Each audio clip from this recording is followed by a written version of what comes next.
ये देखते हैं कि जैसे इतनी अच्छी बातें थी और परमेश्वर को ये भाई थी और इसलिए वो इस नए नियम का भाग बने थे। उस समय लेटर राइटिंग, पत्री लिखना एक मोड ऑफ कम्युनिकेशन था, जगह मेन मोड ऑफ कम्युनिकेशन था, यानी कि एक वही एक तरीका था जब हम एक दूसरे से, जो हमसे दूर हैं, उनसे हम अपने दिल की बात कह पाते थे। और इसलिए जो ये फंक्शन उन्होंने किया चिट्ठी लिखने का, वो इतना पर्सनलाइज्ड किया। और मैंने पहले क्लास में ये भी डिस्कस किया था कि वहां पर जो लेटर पढ़ा जाता था पूरी कलीसिया के सामने, तो वो जो पढ़ा जाता था वो भी एक्सप्रेशन के साथ या इतने अच्छे तरीके से पढ़ा जाता था कि वो मानो कि वो पौलुस ही पढ़ रहा हो। आज भी जब आप फिर से एक बार पढ़िए, मैंने उस दिन भी एक चिट्ठी पढ़ी थी, आप लोग भी पढ़िएगा। अब आप ये इस तरीके से पढ़िएगा, कोई भी एक पत्री उठाइए कि ये पौलुस मुझे बोल रहे हैं, और तब आप देखेंगे कि वो आपके लिए धन्यवाद दे रहे हैं। और अगर आपके जीवन में कुछ इधर उधर भटकाव आ रहा है तो वो आपको करेक्ट कर रहे हैं, मुझे कर रहे हैं, और वो कितने प्यार से बात कर रहे हैं। और ही इज कंसर्न्ड, वो मतलब उन्होंने सुसमाचार बता के छोड़ा नहीं है, वो संभाल रहे हैं, अपनी पत्नियों के द्वारा एनकरेज कर रहे हैं, और आपको सुसमाचार जो आपने पाया है उसमें वो मजबूत कर रहे हैं।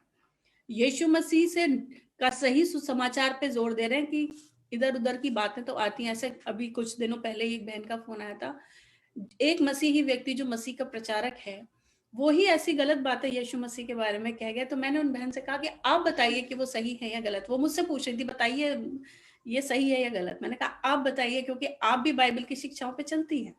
तो उन्होंने कहा था दीदी ये तो मेरे को सब गड़बड़ लगा।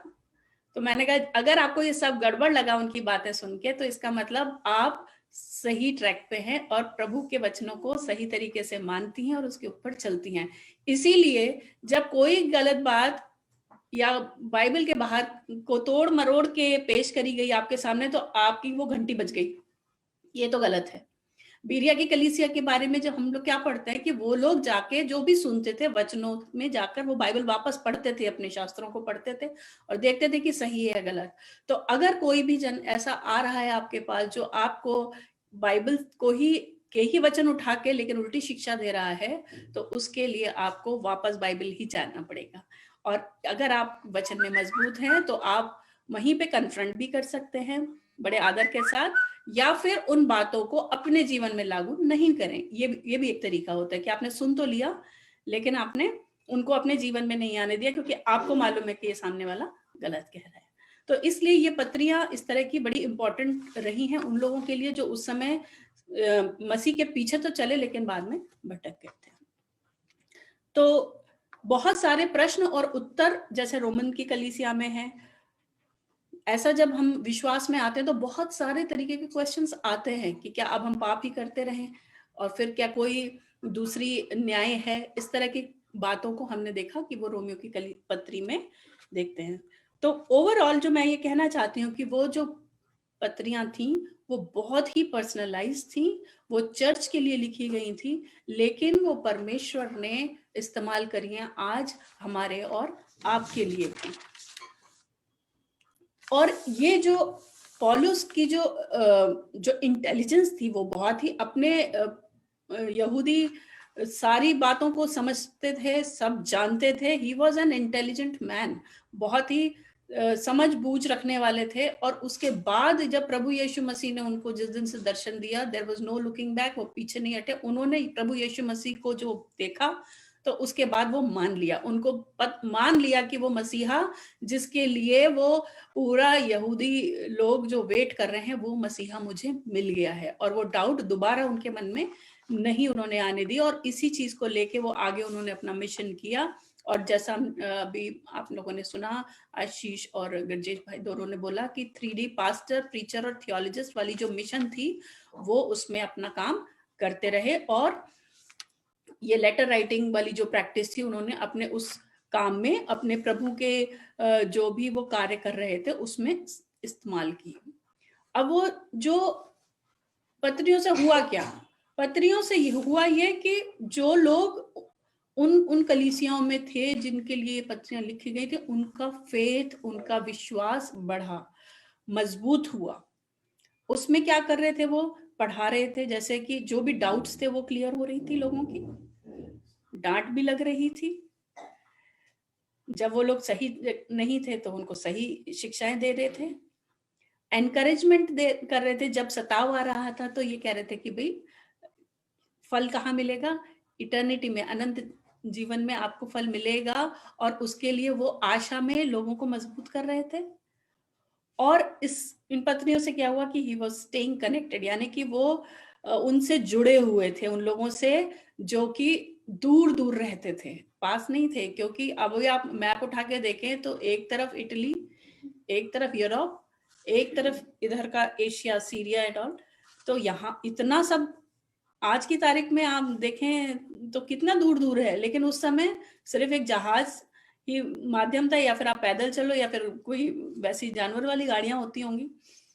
और उस समय ये लेटर्स इतने इम्पोर्टेंट थे उन लोगों के लिए, और इसलिए वो इन लेटर्स के द्वारा उनसे कनेक्टेड थे, उनसे वो जुड़े हुए थे, और इनके द्वारा वहां पर मसीही कम्युनिटीज, मतलब मसीही लोग एक दूसरे से जुड़ते गए और परमेश्वर का राज्य बढ़ता गया। एक जो टैलेंट परमेश्वर ने, टैलेंट या इंटेलिजेंस जो उनको दी, उन्होंने परमेश्वर के राज्य के लिए पूरी तरीके से उसको इस्तेमाल किया। और हम एक एक पत्री में देखते हैं कि ऐसा हुआ। आज हम इससे क्या सीख सकते हैं कि हमारे पास भी परमेश्वर ने कोई ना कोई टैलेंट दिया है। किसी को गाने का दिया है, किसी को भोजन बनाने का दिया है, किसी को अच्छे से सुसमाचार सुनाने का दिया है, किसी को किसी दुख में पड़े हुए इंसान को जाके संभालने का दिया है, किसी को प्रार्थना का दिया है। हम सब भी अपना अपना ये जो खूबी परमेश्वर ने हमारे अंदर दी है, उसको हम पौलुस की तरह इस्तेमाल कर सकते हैं परमेश्वर के राज्य की बढ़ोतरी के लिए। दूसरी बात मैं यहाँ पर यह भी सीखती हूँ कि जो भी आज की तारीख में हमारे पास मोड ऑफ कम्युनिकेशन है, जैसे कि हमारी ये जूम मीटिंग, इससे भी तो हम कनेक्टेड हैं। आज हम लोग अपने अपने घरों में बंद हैं, लेकिन परमेश्वर का धन्यवाद हो इस कम्युनिकेशन के लिए, जो हमारे लिए परमेश्वर ने रास्ता खोला है। मैं बार बार कहती हूँ कि हमारे लिए पूरे लॉकडाउन में वचन की कमी नहीं हुई, बाइबल स्टडीज की कमी नहीं हुई, प्रार्थना सभा की कमी नहीं हुई। तो परमेश्वर का धन्यवाद हो, ये उन लेटर्स की जो इम्पोर्टेंस थी वो परमेश्वर ने आज की तारीख में ये भी दी हुई है। तो इस चीज के लिए भी हम धन्यवाद करें और इसका इस्तेमाल करें। क्योंकि अगर मीटिंग हो रही है और हम उसमें जुड़ नहीं रहे हैं तो वो समय हम कहाँ दे रहे हैं। या तो आप अपना पर्सनल बाइबल स्टडी का टाइम हो, और मुझे लगता है कि ऐसा होता नहीं, क्योंकि कई बार ऐसा हुआ, एक दो बार जो मीटिंग कैंसिल हुई तो हम भी उस समय प्रार्थना में तो नहीं बैठे, यानी कि वो समय निकल गया। तो mode of communication to stay connected ये बहुत जरूरी है। एक दूसरे से जुड़े रहना, एक दूसरे के संपर्क में रहना, ये बहुत जरूरी है। क्योंकि जो जुड़े नहीं है, जो अलग हो गए, इस समय आप देखिए हॉस्पिटल्स में लोग जब एडमिट हैं कोविड की वजह से, वो नहीं जुड़ पा रहे हैं, वो नहीं कनेक्टेड हो पा रहे हैं, तो कितने डिप्रेशन, आधा तो डिप्रेशन हो गया उनको। इसलिए परमेश्वर का धन्यवाद हो, हमारे पास ये कम्युनिकेशन का एक माध्यम परमेश्वर ने दिया है, इसके लिए भी धन्यवाद हो। कोई भी चीज, किसी भी तरह का एडवांस्ड कम्युनिकेशन, वो पर्सनल टच खत्म ना करे, ये भी हमें सोचना है। ये तो चलिए कोविड की सिचुएशन है, लेकिन उसके अलावा जब सब चीजें नॉर्मल हों, तब हम एक दूसरे से मिले जुले, एक दूसरे को एनकरेज करें, एक दूसरे की समस्याओं को सुने, उनके साथ प्रार्थना करें। ये बहुत जरूरी है एक कलीसिया को बढ़ने के लिए और पूरे ओवरऑल परमेश्वर के राज्य की बढ़ोतरी के लिए। उसके बाद हम लास्ट जो हम लोग पढ़ेंगे, पॉल एक प्रेरित के रूप में कैसे थे, जैसा भी मैंने शुरू में बताया। तो कई लोग कहते हैं पॉल जो है वो बहुत ही कंट्रोवर्शियल, जिनके बारे में मतलब कुछ हमेशा मतभेद ही रहता हो, कुछ इस तरह के ना वाद विवाद करने वाले प्रेरित थे। हम लोग भी जब देखते हैं कि जहां पे भी हो तो वाद विवाद वो करते थे। तो ये एक नेगेटिव टर्म नहीं है पॉलुस के लिए, ये एक पॉजिटिव टर्म है। पॉजिटिव क्यों? वाद विवाद हमेशा नेगेटिव नहीं होता है, क्योंकि उन्होंने कहा कि मुझे अपने फेथ को डिफेंड करने का, अपने विश्वास के बारे में बताने का, उसको बचाने का पूरा पूरा अधिकार है। और और मैं आज ब्रिजेश जी को ये बोल रही थी कि जब हम एक्ट्स पढ़ते हैं, मैं आपको बाद में लास्ट में कुछ रेफरेंसेस दूंगी, पौलुस ने कभी भी किसी के भी सामने परमेश्वर का वचन बांटने से, प्रभु यीशु मसीह की महिमा करने से नहीं लजाए, ना वो डरे, है ना। तो एक ऐसे प्रेरित थे। तो आज हम थोड़ा सा पढ़ते हैं फिलिपियों की पत्री 15 के आगे से पढ़ते हैं कि ऐसी क्या बातें थी जो उनको इतना स्ट्रांग बनाती थी। फिलिपियों 1:15 15 के बाद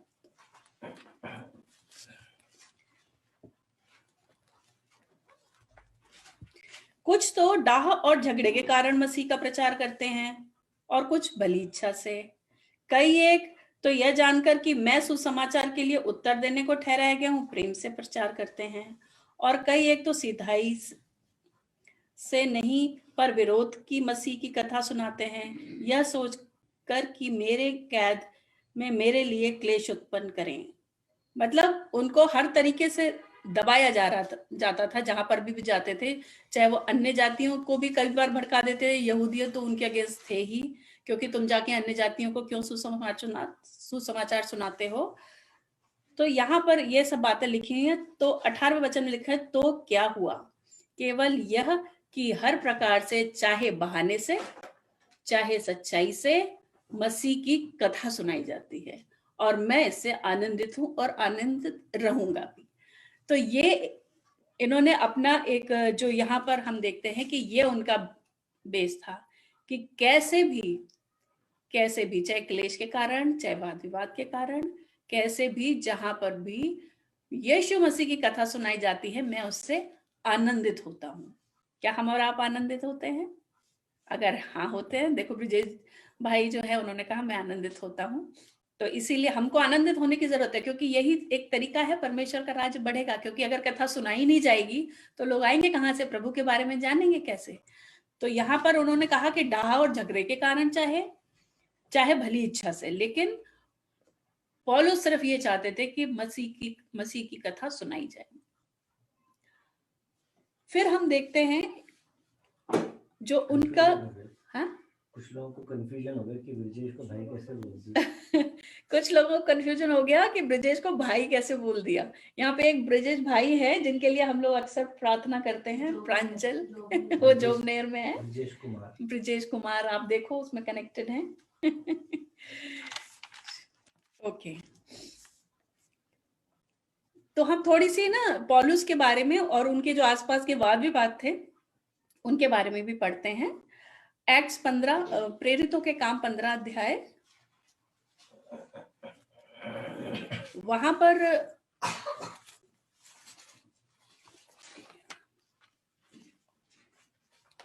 हम पूरा चैप्टर नहीं पढ़ेंगे, लेकिन यहाँ पर आप ये देखिएगा कि यहाँ पर उनका विवाद किससे हो गया।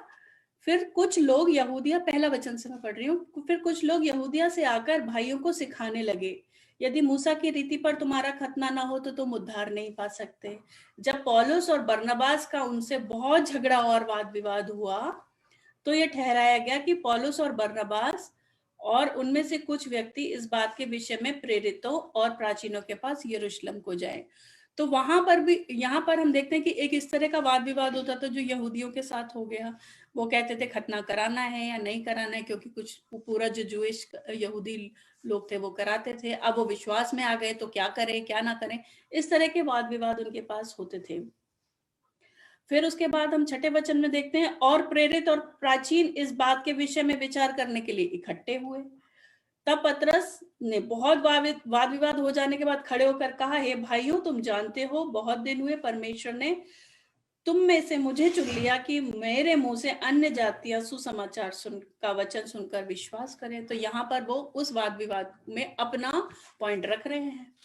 तो इस तरह जब आप पूरा एक्ट्स 15 पढ़ेंगे तो आप यहाँ पर देखेंगे कि वो बहुत ज्यादा ही वाद विवाद से घिरे रहते थे। वाद विवाद से क्यों घिरे रहते थे? क्योंकि वो यीशु मसीह की शिक्षाओं पर उन्होंने अपना बेस यीशु मसीह को बनाया, फाउंडेशन बनाई, और जो प्रभु उनको सिखाते थे, कई जगह लिखा है कि पवित्र आत्मा में चलते थे।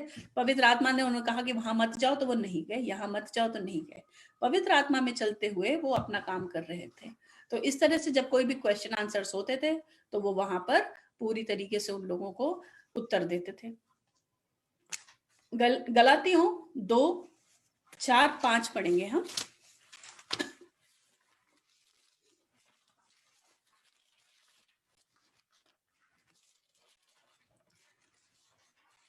यहाँ पर लिखा है, यह उन झूठे भाइयों के कारण जो चोरी से घुस आए थे कि उस स्वतंत्रता की जो मसीह यीशु में हमें मिली है, भेद लेकर हमें दास बनाए। एक घड़ी भर उनके अधीन होना हमने न माना, इसलिए कि सुसमाचार की सच्चाई तुम में बनी रहे। यहाँ पर भी कोई ऐसी बातें हुई थी जहां जिनको भटकाने की कोशिश की, उन्होंने कहा हमने नहीं माना। इसीलिए इनको हमेशा बोलते हैं कंट्रोवर्शियल अपोस्टल, यानी कि वाद विवाद से घिरे हुए प्रेरित, क्योंकि वो अपनी सच्चाई पे खरे थे। जो उन्होंने मसीह से सीखा, जो पवित्र आत्मा के चलाए चल रहे थे, तो उन्होंने कोई भी बात उस ट्रैक से अलग जो बातें भटकाने वाली थी उनको नहीं माना। 12वें वचन में इसी चैप्टर में देखिए क्या लिखा है, इसलिए कि याकूब की ओर से कुछ लोगों के आने से पहले वह अन्य जातियों के साथ खाया करता था। यहाँ पे एक इंसिडेंट है जहां पर पतरस जो है कैफा लिखा हुआ है, वो अन्य जातियों के साथ खाना खा रहे थे और इनके आते ही उठ गए कि भैया मैं तो इनके साथ नहीं खा रहा था। ऐसा ही हुआ ना। तो यहाँ पर भी उन्होंने उनको क्या बोला 14वें वचन में, जब मैंने देखा कि वो सुसमाचार की सच्चाई पर सीधी चाल नहीं चलते, तो मैंने सबके सामने कैफा से कहा, जब तू यहूदी होकर अन्य जातियों के समान चलता है और यहूदियों के समान नहीं, तो तू अन्य जातियों को यहूदियों के समान चलने को क्यों कहता है? क्यों कंट्रोवर्सी हो रही है? क्योंकि उन्होंने ये कहा कि जब सुसमाचार अन्य जातियों को भी मिल गया है, सुना, प्रभु यीशु मसीह ने चुना है, तो फिर और तुम भी वही काम कर रहे हो, तो फिर ये ऐसा दिखावा क्यों? सब एक है, अब तो कोई अशुद्ध और शुद्ध की बात ही नहीं है यहाँ पर। अब पतरस तो यीशु मसीह के साथ रहता ना, तो कई बार ऐसा होता है ना कि वही वो तो पूरे चेले थे, वो तो यीशु मसीह के साथ रहते, ये तो अलग से आ गए। ऐसा होता है कि बाहर से कोई एकदम से आ जाए और वो हमें सिखाने लगे, तो होती है कंट्रोवर्सीज, वाद विवाद होते हैं। लेकिन जहां पर भी आप देखें कि पौलुस ने जब अपना गवाही देनी शुरू करी, वो हमेशा गवाही कहाँ से शुरू करते थे कि तुम तो जानते हो कि मैं तो इन लोगों को, यहूदियों को मैं उन लोगों को सताने वाला था जो मसीह के पीछे चलते थे। लेकिन एक दिन जब वो मैं चिट्ठी लेके कि मैं इन लोगों को जेल में डालूं, वो चिट्ठी लेके दमिश्क को जा रहा था, तब मुझे रास्ते में एक रोशनी दिखी और यीशु मसीह दिखे, और तब से मेरा जीवन बदला। तो उनको अपनी बिल्कुल कोई डाउट नहीं थी ये, और उनको इस बात में कोई अपने आप को वो कम नहीं समझा कि मैं यीशु मसीह के साथ नहीं चला, लेकिन यीशु मसीह ने मुझे साक्षात दर्शन देके ये मिनिस्ट्री, ये मिशन मुझे दिया है। और वो बिल्कुल क्लियर थे कि उनको अन्य जातियों को भी सुसमाचार सुनाना है, और वो पूरी तरीके से अपना कार्य कर रहे थे। तो यहाँ तक कि जो पुराने चेले भी थे, उनको भी करेक्ट करने में पौलुस जो है चूके नहीं। ये हम गलातियों में देखते हैं। तो पॉल जो है वो तो डायरेक्टली या अनडायरेक्टली उन लोगों को बारे में मुंह पे बोल देते थे जो इश्यूज बनाते थे, जो इस तरह की बातें करते थे, गलत सलत बातें। तो इसलिए जो कभी डायरेक्टली कोई करेक्ट करने की कोशिश करता है, उसको हम कहते हैं अच्छा ये तो ज्यादा ही बोलता है। तो इसलिए ये इमेज उनकी रही होगी, मैं मानती हूँ ऐसा। अच्छा, अब हम ये देखते हैं कि उनके जो ओपोनेंट्स थे या उनके जो विरोधी थे वो कौन कौन थे। दो तरह के विरोधी थे। एक तो थे वो पुराने फरीसी और लोग जो थे, पुराने यहूदी लोग जो थे, जो यीशु मसीह को मसीहा नहीं मानते थे। और एक ग्रुप ऐसा था जो लोकल लोग होते थे, जो उस समय आप गड़बड़ी पैदा करो और लोगों को इकट्ठा करो, भीड़ इकट्ठी करो, ऐसे लोग भी होते थे, वो मरने मारने को तैयार है। जैसे दिल्ली में क्या होगा, मैंने एक जोक है कि दिल्ली में अगर आपको ट्रैफिक रोकना हो या भीड़ इकट्ठी करनी तो क्या करो, एक पुल पे खड़े हो जाओ और नीचे देखो, पुल के नीचे देखो और देखते ही रहना। तो एक आदमी आएगा, पूछेगा भाई साहब क्या हुआ, फिर थोड़ी देर में थोड़ा और आएगा, वो कहेगा भाई साहब क्या हुआ, और ऐसे करके भी बहुत सारी भीड़ इकट्ठी हो जाएगी और किसी को ये नहीं पता कि भाई साहब नीचे हुआ क्या। ऐसे ही पौलुस के लाइफ में भी ऐसे इंसिडेंट्स आए थे, जैसे हम देखते हैं प्रेरितों के काम 21 अध्याय।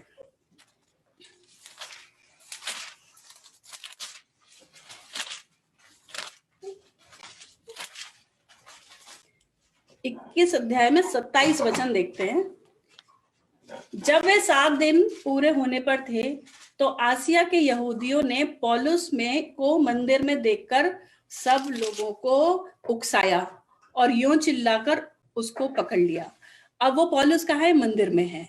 वहां पर वो अपना प्रभु के बारे में बता रहे हैं, तो वहां पर किसने देख लिया? उन लोगों को यहूदियों ने देख लिया और पौलुस को, बाकी लोगों को उकसाया और चिल्लाकर पकड़ लिया। अब तीसरे वचन में क्या रखा है? तब सारे नगर में कोलाहल मच गया और लोग दौड़कर इकट्ठे हुए और पौलुस को पकड़कर मंदिर के बाहर घसीट लाए और तुरंत द्वार बंद कर दिए गए। अब यह भीड़ आ गई।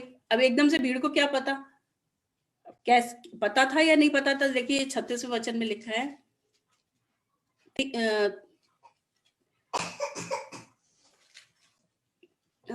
हाँ 34 वचन में, परंतु भीड़ में से कोई कुछ कह रहा था और कोई कुछ चिल्ला रहा था। मतलब भीड़ भी थी पौलुस के अगेंस्ट, लेकिन कोई कुछ कह रहा था, कोई कुछ कह रहा था। पता किसी को नहीं था ज्यादा कि ये क्यों हो रहा है, लेकिन एक सुर में सब कह रहे थे भाई इसको पकड़ लो, इसको पकड़ लो। तो ऐसे लोग भी पौलुस के विरोधी थे।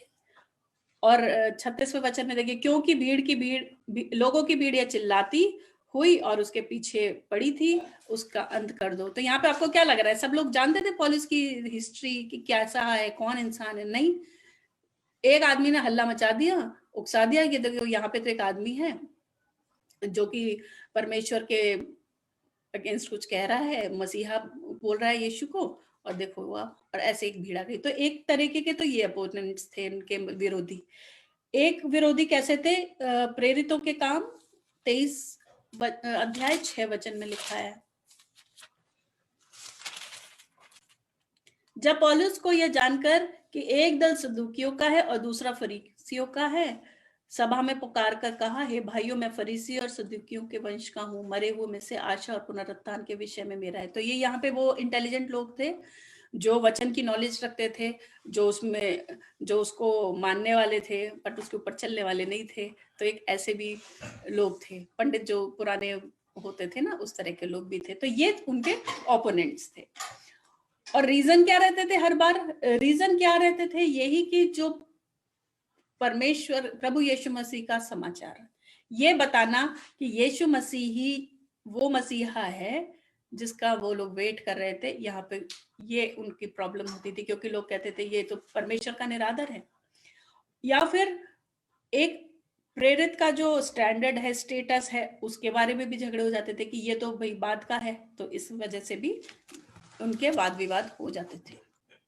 लेकिन पौलुस ने अपने आप को हर बार डिफेंड किया, अपने आप को, अपने रीजंस दिए और अपने आप को बचाया। अपने विश्वास की रक्षा उन्होंने करी और सामने वाले को बताया कि ऐसा गलत है तो क्यों गलत है, सही है तो क्यों सही है।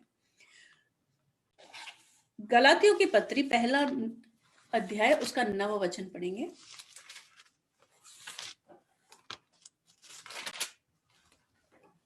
इसमें लिखा है, जैसा हम पहले कह चुके हैं वैसे ही मैं आप फिर कहता हूं कि उस सुसमाचार को छोड़ जिसे तुमने ग्रहण किया है, यदि कोई और सुसमाचार सुनाता है तो शापित हो। अपने आप जो उन्होंने सुसमाचार सुनाया, जो प्रभु यीशु मसीह के एनकाउंटर के बाद जो जीवन परिवर्तन की गवाही उन्होंने हमें दी, सबको दी, उसके लिए वो जो सुसमाचार उनको पूरी तरीके से दिखा, है ना। यीशु मसीह ने तो खुद उनको बोला ना कि क्यों सताता है, और मैं यीशु हूं। तो इस बात में वो पूरी तरह कन्विंस थे और इसीलिए वो ये बात लिख सकते थे कि मेरे सुसमाचार सुनाए के अलावा जो भी है वो सब अगर कुछ और करता है, मनुष्य को प्रसन्न करने के लिए नहीं करते थे ये पौलुस। ये भी एक बड़ी बात थी। उस जैसे यहाँ पे 10वें वचन में लिखा है, अब मैं क्या मनुष्यों को मनाता या परमेश्वर को? क्या मैं मनुष्य को प्रसन्न करना चाहता हूं? यदि मैं अब तक मनुष्य को ही प्रसन्न करता रहा तो मसीह का दास नहीं होता। Very clear. कोई डाउट नहीं है कि मैं प्रभु यीशु मसीह का दास हूं, मुझे सुसमाचार प्रभु का सच्चा सुसमाचार सुनाना है, और उसके अगर कोई दाएं बाएं बात कर रहा है तो वो गलत है।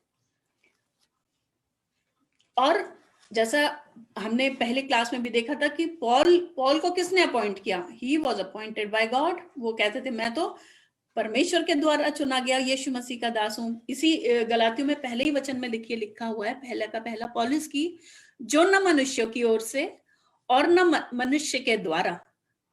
ये अपने आप के बारे में पौलुस लिख रहे हैं कि न मैं मनुष्य की ओर से हूं, न मनुष्य के द्वारा हूं, वरन यीशु मसीह और परमेश्वर पिता के द्वारा, जिसने उसको मरे हुए में से जिलाया,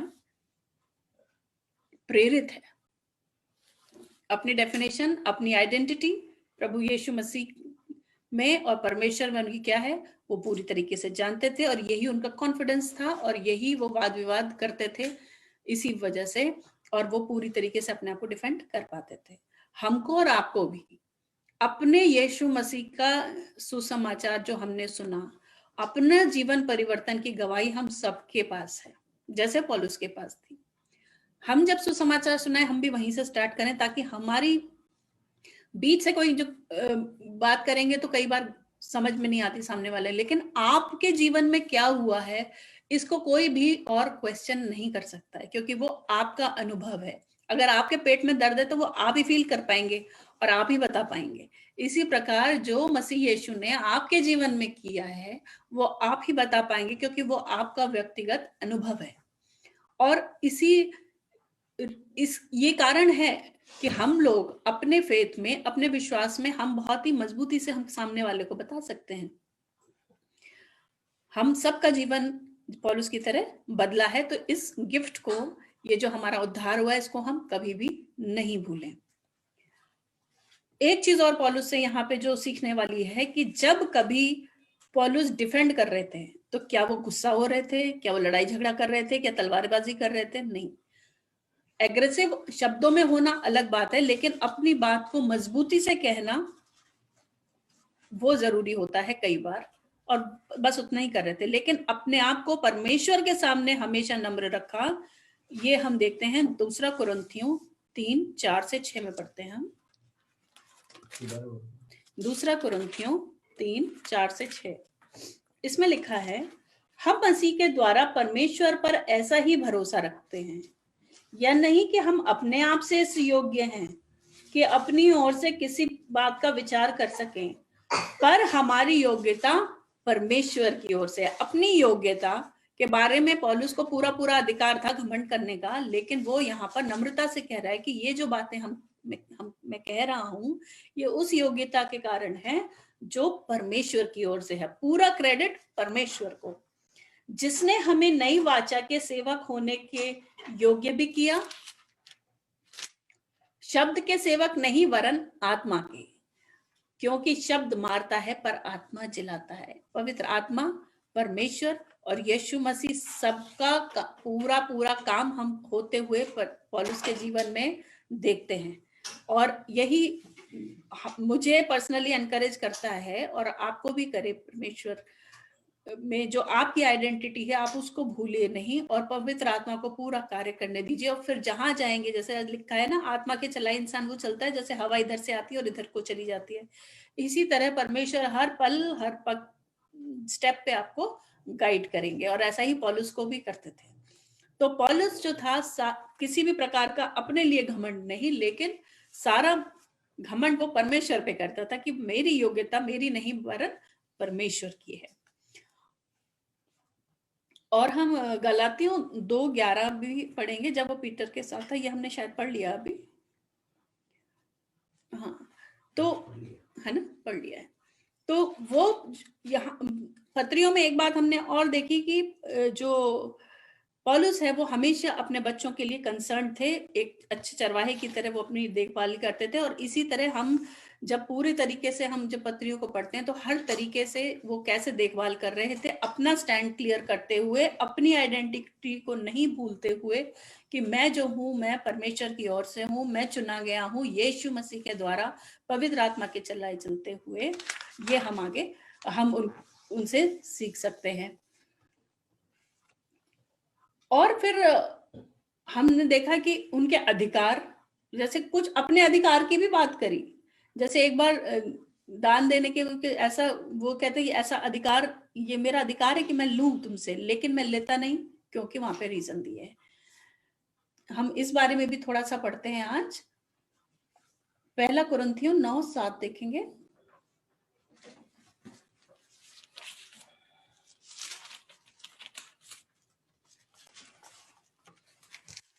कौन अभी अपनी गिरह से खाकर सिपाही का काम करता है? कौन दाख की बारी लगाकर उसका फल नहीं खाता? कौन भेड़ों की रखवाली करके उसका दूध नहीं पीता? यानी कि अगर वो एक पास्टरल मिनिस्ट्री में है, तो क्यों नहीं वो जो कलीसिया से दान आता है उसमें से वो अपने लिए खर्च कर सकते हैं। लेकिन उन्होंने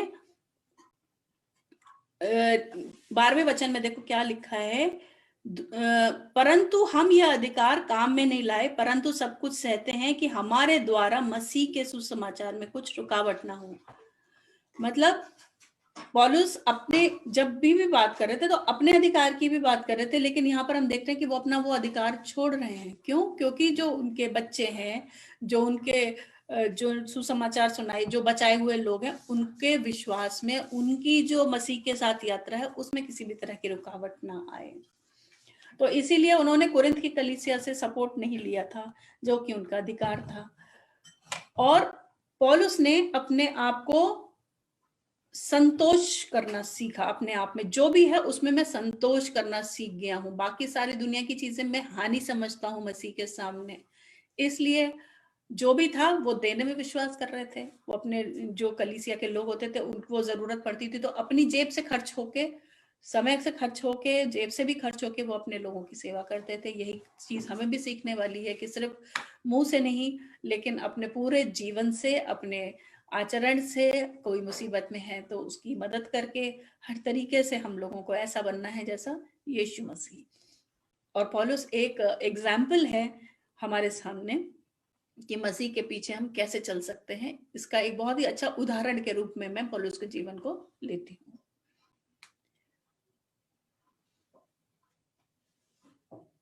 अब हम थोड़ा सा ये देखते हैं कि पौलुस के अंदर, ये तो हमने देखा चिट्ठियों के बारे में और उनके जो वाद विवाद होते थे उनके बारे में, लेकिन अब हम लास्ट सेक्शन में आए कि पौलुस के अंदर हिम्मत कितनी थी। किसी भी छोटे से छोटे व्यक्ति के सामने, बड़े से बड़े राजा के सामने, वो कभी भी सुसमाचार सुनाने से न तो लजाते थे, न डरते थे, न घबराते थे। जैसे एक बार बहुत भीड़, बड़ी भीड़ बहुत पीछे उनके जब होली थी, तब उन्होंने क्या किया देखते हैं। प्रेरितों के काम 21-13 में पढ़ते हैं।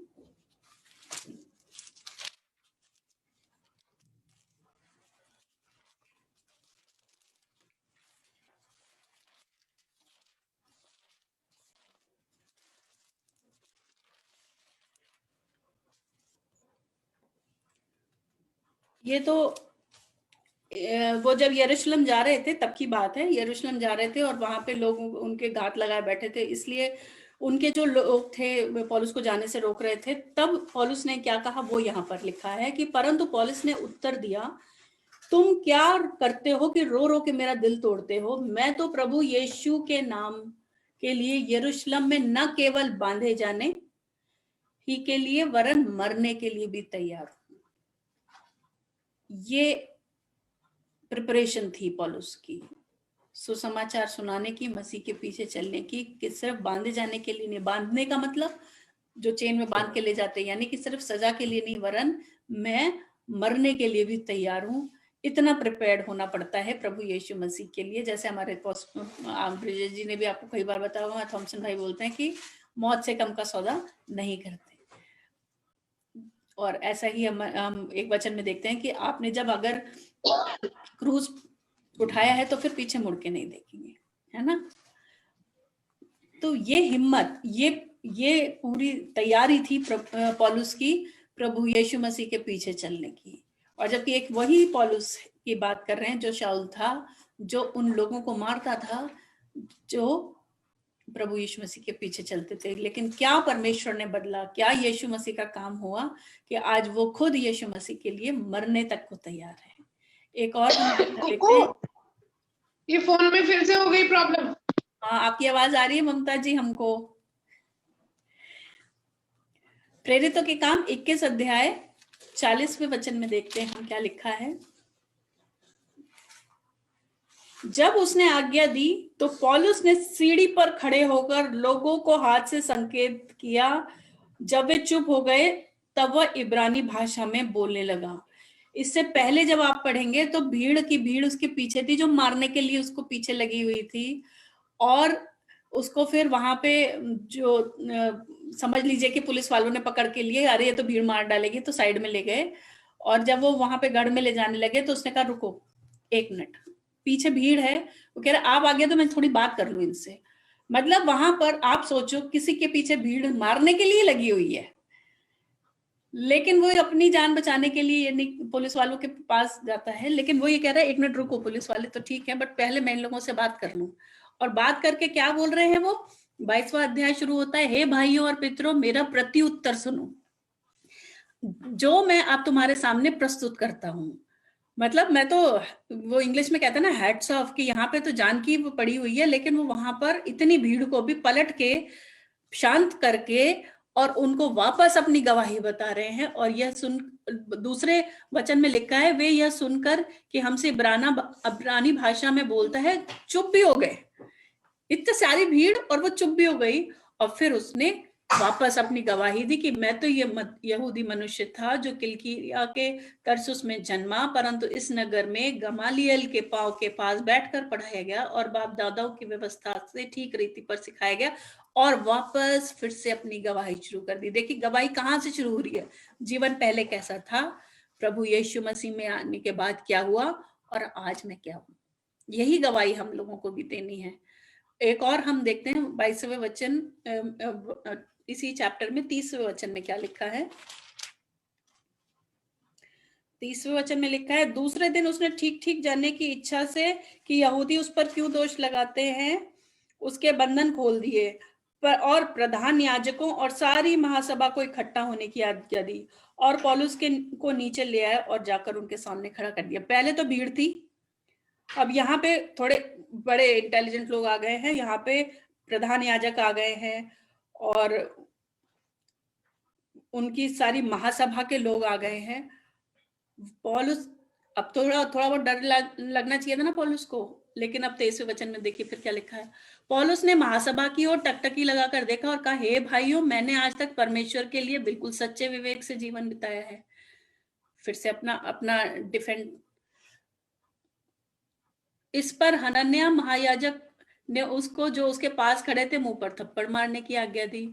तब पौलुस ने उससे कहा, हे चूना फिरी हुई भीत, परमेश्वर तुम्हें मारेगा। कितना विश्वास है उन्हें अपने परमेश्वर पे और कितने स्ट्रांगली वो बोल सकते हैं। ये कितने बड़े बड़े लोग हैं, महासभा है, लेकिन वहां पर भी नहीं डरे। और आगे वापस जब आप आगे और पढ़ेंगे तो वापस उन्होंने अपनी फिर से गवाही इन महायाजकों के साथ, पूरे लोगों के सामने सुनाई, पूरी महासभा की। फिर हम 24 अध्याय में आते हैं तो पहला वचन देखिए क्या लिखा है। 5 दिन के बाद हनान्याह महायाजक कई पुरानियों और तिरतुल्लुस नामक किसी वकील को लेकर आया।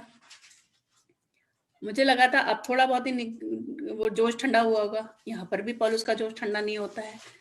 उन्होंने हाकिम के सामने पौलुस पर नालिश करी। जब वह बुलाया गया तो तिरतुल्लुस ने उस पर दोष लगाकर कहने लगा और उनके ऊपर दोष लगाए गए। और फिर 10वें वचन में लिखा है, जब हाकिम ने पौलुस को बोलने का संकेत दिया तो उसने उत्तर दिया। क्या उत्तर दिया, मैं ये जानकर कि तू बहुत वर्षों से इस जाति का न्याय कर रहा है, आनंद से प्रत्युत्तर देता हूँ। मतलब यहाँ पे भी न डर न जोश में ठंडा, कुछ पन। और उसके बाद वापस उन्होंने फिर से अपने बारे में, अपने फेथ को, अपने विश्वास को डिफेंड किया। उसके बाद ये सब कहाँ हो रहा था, बीच में गवर्नर फेलिक्स भी आ गए हैं। 24वें अध्याय में भी हम देख रहे हैं कि इतनी बड़ी महासभा में भी कुछ भी हो रहा है, लेकिन वो नहीं डरे और अपनी गवाही शुरू से दे रहे हैं। फिर 25वें अध्याय में देखें, एक अग्रिप्पा का राजा है। 25वें अध्याय के पहले वचन में, फेस्तुस उस प्रांत में पहुंचने के 3 दिन बाद कैसरिया से यरूशलेम को गया। और इसके बाद भी आप पढ़ेंगे, इस पूरे चैप्टर को आप पढ़िएगा, आप देखेंगे कि कहीं पे भी, मैंने बोला कि एक लोकल भीड़, या फिर कोई गवर्नर या कोई राजा, किसी के भी सामने, कोई भी महायाजक हो, कितनी भी बड़ी सभा हो, लेकिन पौलुस ने अपनी हिम्मत को नहीं छोड़ा, क्योंकि वो हिम्मत उन्हें प्रभु यीशु मसीह से मिली थी। वो उसमें मजबूत थे और इसीलिए कहीं पे भी ना कोई घबराहट। वो तो कह रहे मैं तो बांधे जाने के लिए, मैं तो मरने के लिए भी तैयार हूँ। और ये चीजें जब हम देखते हैं तो ये हमारे लिए बड़े एनकरेजमेंट का कारण होती हैं कि एक व्यक्ति यीशु मसीह को तो चलो प्रभु ने जो प्लान दिया था, प्रभु यीशु मसीह परमेश्वर का रूप होके हमारे सामने आए, उन्होंने भी एक ऐसा जीवन जिया हमारे सामने कि हमारा जीवन कैसा हो, उन्होंने वो सब चीजें दर्शाई। पौलुस ने एक हमें ऐसा एग्जाम्पल दिया है कि हम प्रभु यीशु मसीह के चेले बनकर कैसा जीवन। एक्ट्स का 28वां जो चैप्टर है उसमें हम 17 वचन और पढ़ते हैं। 3 दिन के बाद उसने यहूदियों के प्रमुख लोगों को बुलाया। यहाँ पे अब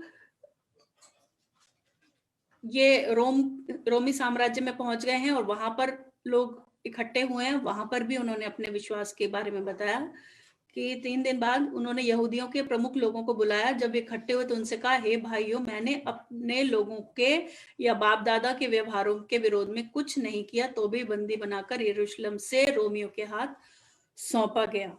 और फिर उसके बाद देखा वहां पर लोग झगड़ा करने लगे आपस में ही। पौलुस के साइड कुछ हो गए और कुछ पौलुस के अगेंस्ट हो गए जो बातें कही। तो वहां पे जब झगड़ा हो गया तो भी पौलुस ने वहां पर भी उन लोगों को करेक्ट किया। देखिए क्या लिखा है 24वें वचन में, तब कुछ ने उन बातों को मान लिया और कुछ ने विश्वास न किया। जब वे आपस में एक मत न हुए तो पौलुस की इस बात के कहने पर चले गए, पवित्र शास्त्र ने यशाया भविष्यवक्ता के द्वारा तुम्हारे बाप दादों से ठीक ही कहा, जाकर इन लोगों से कहे कि सुनते तो रहोगे पर न समझोगे, और देखते तो रहोगे पर न बूझोगे, क्योंकि इन लोगों का मन मोटा हो गया और कान भारी हो गए और उन्होंने अपनी आंखें बंद की हैं। ऐसा ना हो कि वे कभी आंखों से देख और कानों से सुने और मन से समझे और फिरें और मैं उनको चंगा करूं। यहाँ पर एक यशाया भविष्यवक्ता ने जो बातें करी वो उन्होंने आज उनकी उस समय की तारीख में, प्रेजेंट में उन्होंने उसके ऊपर फिट करके बता दी। तो यानी कि देखो वचन की कितनी अच्छी नॉलेज थी कि पुरानी बातों से नए बातों को जोड़कर प्रेजेंट सिचुएशन में भी सब कुछ। इसके लिए हमें वचन पढ़ने की जरूरत होगी, तभी हम इस तरह की बातें कर पाएंगे। और इतना सताव, इतना बार बार हम लोग जब आप प्रेरितों के काम पढ़ेंगे लगता है कि पौलुस को अब सजा हुई, लेकिन किस तरीके से परमेश्वर छुड़ा रहे थे। और अंत में हम इसके 30वें वचन में देखते हैं कि वह पूरे 2 वर्ष अपने भाड़े से घर पे रहा। ये भी बात नोटिस करने वाली है, अपने खर्चे पे रहा, और जो उसके पास आते थे उन सबसे मिलता और बिना रोक टोक बहुत निडर होकर परमेश्वर के राज्य का प्रचार करता और प्रभु यीशु मसीह की बातें सिखाता रहा। तो प्रभु का धन्यवाद हो कि पौलुस के जीवन से हमने बहुत कुछ सीखा और सीखते रहेंगे। और उनकी जो चिट्ठियां हैं वो आप जरूर पढ़िए, इस तरीके से पढ़िए कि आपने जब अगर किसी को सुसमाचार सुनाया है, उसके बारे में किसी को पता चला है कि वो भटक रहे हैं या किसी को एनकरेजमेंट की जरूरत है, तो क्या हम उसी तरीके से एक पिता एक माता की तरह करते हैं? क्या हम उतनी हिम्मत रखते हैं कि कहीं पे भी खड़ा कर दिया जाए हमको और हम परमेश्वर के की बात बताने से, यीशु मसीह की बातें बताने से लजाएंगे नहीं, घबराएंगे नहीं? इस बात के लिए हम निरंतर प्रार्थना करें। सबको जय मसीह की।